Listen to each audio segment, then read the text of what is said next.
तो दोस्तों, आप सबका स्वागत है एक और नई कहानी में। और आज की कहानी है शापित हवेली। यह कहानी है एक प्राचीन और भयानक हवेली की, जो एक छोटे से ग्रामीण क्षेत्र में स्थित थी।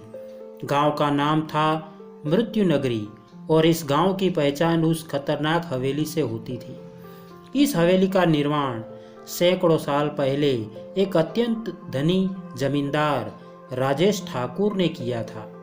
राजेश ठाकुर अपने समय का निर्मम व्यक्ति था। हवेली के निर्माण के दौरान कई निर्दोष मजदूरों की जान जाने की घटनाएं सामने आई। कहा जाता है कि ठाकुर ने हवेली में दबे खजाने की खोज में कई बलिदान दिए थे। इस घटनाओं के बाद हवेली में एक अजीब और डरावनी घटनाएं घटित होने लगी, और धीरे धीरे वह दोबारा कभी न खुलने वाली जगह बन गई। सालों बाद एक युवा शोधकर्ता वीरेंद्र ने यह तय किया कि वह इस हवेली के रहस्यों का पता लगाएगा। वीरेंद्र का मानना था कि इन घटनाओं के पीछे कुछ न कुछ सच्चाई जरूर है। उसके साथ उसके 4 दोस्त आर्यन, सीमा, रोहित और नेहा भी जाने के लिए तैयार हो गए। एक दिन सभी मित्र पूरी तैयारी के साथ हवेली की ओर निकल पड़े। हवेली पहुंचते ही उनकी आंखों के सामने एक विचित्र दृश्य था। टूटे फूटे दरवाजे, खिड़कियों पर जाले, बड़ी बड़ी दीवारें और चारों तरफ सन्नाटा। हवेली के दरवाजे पर पहुंचकर वीरेंद्र ने अपनी मशाल जलाई और सब अंदर की ओर बढ़ गए। जैसे ही उन्होंने हवेली में कदम रखा, चारों ओर सन्नाटा बढ़ गया और हल्की हल्की हवा, ठंडी हवा चलने लगी। उन्होंने हवेली के विभिन्न हिस्सों की जांच शुरू कर दी। हर कक्ष में अजीब और डरावनी चीजें थी। टूटे हुए फर्नीचर, जमीन पर खून के धब्बे और दीवारों पर अजीब से निशान। जांच करते करते वे हवेली के एक बड़े हॉल में पहुंच गए, जहां एक राजसी सिंहासन पड़ा हुआ था। सिंहासन देखकर उन्हें महसूस हुआ कि यहाँ कुछ रहस्यमय है। जैसे ही उन्होंने सिंहासन को छुआ, पूरा कक्ष अंधेरे में डूब गया और हवा में ठंडक बढ़ गई। अगले ही पल एक भूतिया आकृति उनके सामने प्रकट हुई। वह आकृति राजेश ठाकुर की आत्मा थी। आत्मा ने क्रोधित आवाज में कहा, इस हवेली में तुम्हारा स्वागत है, लेकिन जो भी मेरे रहस्यों को जानने का प्रयास करेगा उसे मुझसे सामना करना होगा। वीरेंद्र और उसके दोस्त डर गए, लेकिन उन्होंने साहस दिखाया। वीरेंद्र ने आत्मा से पूछा, हम यहाँ सच जानने के लिए आए हैं। तुम्हें किसी विशेष कारण से शापित किया गया है। हम कैसे मदद कर सकते हैं? आत्मा ने बताया, मुझे मेरे कुकर्मों की सजा मिली है। मैंने कई निर्दोषों की बलि दी थी।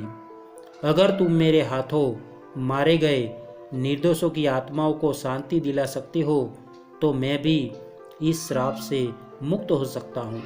वीरेंद्र और उसके दोस्तों ने आत्मा की बात मानी और ठान लिया कि वे निर्दोषों की आत्माओं को शांति दिलाने के लिए कुछ भी करेंगे।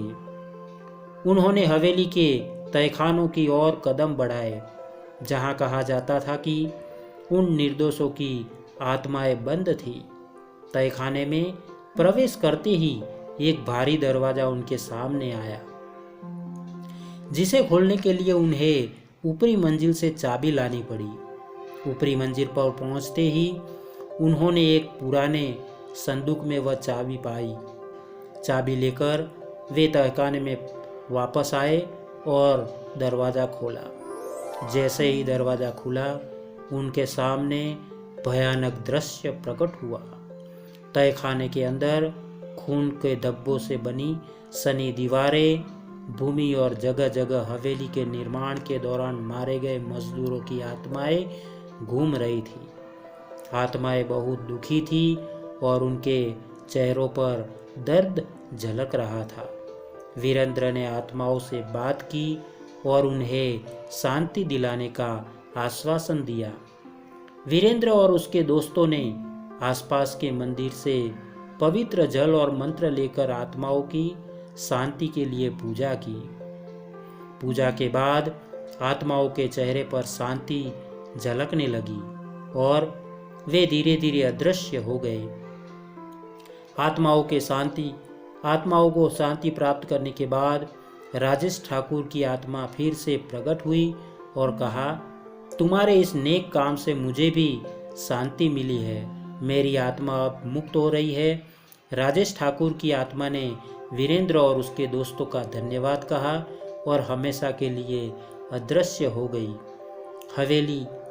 हवेली से भूतिया गतिविधियां समाप्त हो गई और गांव में फिर से शांति का माहौल लौट आया।